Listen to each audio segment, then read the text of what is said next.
Welcome to PolicyCast. In this episode, we will examine the regulatory framework and practical aspects related to purchasing a second home overseas. Owning a second home overseas has become very relevant today. With Indian businesses going global, increased mobility, and second generation of Indians settling abroad. However, to legally acquire an overseas property within the ambit of FEMA and overseas investment regulations is critical. Today, we have Riaz Thingna to talk about the nitty-gritty of acquiring a second home overseas.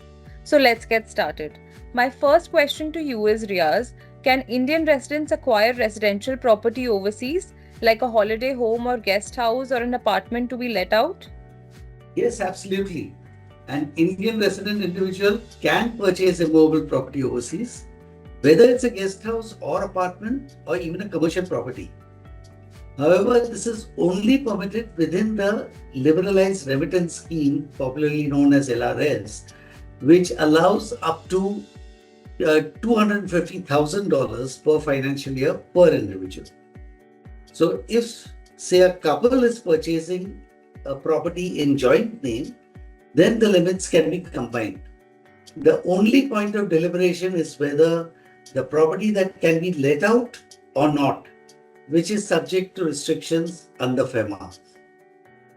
Okay, but do you think a $250,000 limit is sufficient to purchase a property overseas? If the limit value is more than that, how do I go about it?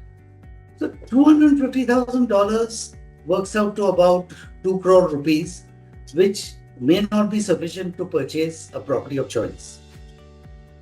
It even gets more restrictive as Indian residents will not be permitted to take loans overseas.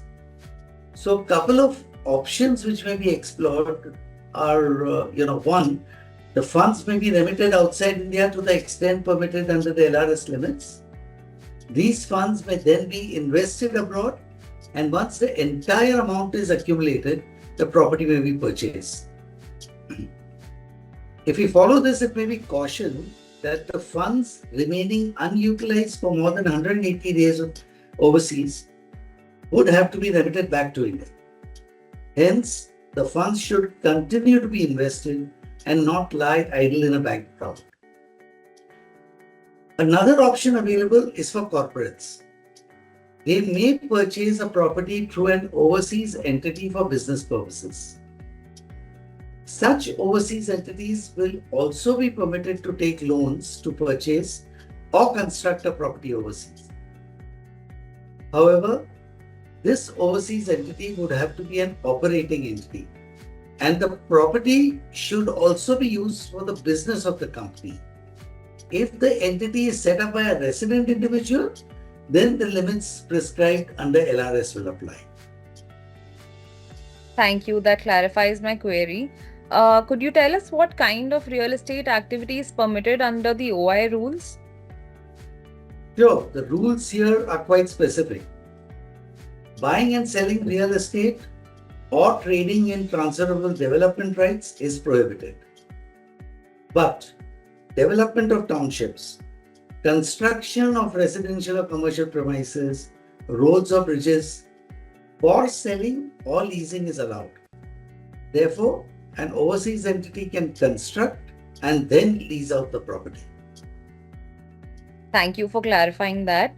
Is it permissible for the children studying abroad to purchase a property overseas?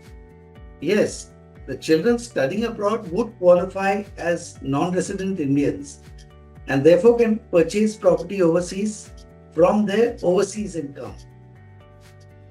The parents, that is the resident parents, may also give funds to their NRO accounts, of course, within the LRS limits, to fund the acquisition. Sure. Can the non-resident children gift an overseas property to the resident parents? No, this is strictly not permitted by RBI. However, an inheritance of overseas property is permitted. Right. So, what are the risks of non-compliance in overseas property purchases? So, non-compliance can attract scrutiny from the enforcement directorate, especially if the properties are acquired through at least what is perceived as illegitimate means. Recent investigations have targeted Indians owning properties in Dubai and UK via offshore entities. Therefore, proper documentation and adherence to FEMA and OI rules are critical. By OI, I mean overseas investment. That was truly insightful, Riaz. Thank you for breaking down the complexities of overseas property ownership so clearly. For our listeners, understanding the financial and regulatory aspects before investing abroad is key to making informed decisions. We'll be back soon with more expert conversations on tax, trade, and policy. Until then, thanks for tuning into PolicyCast.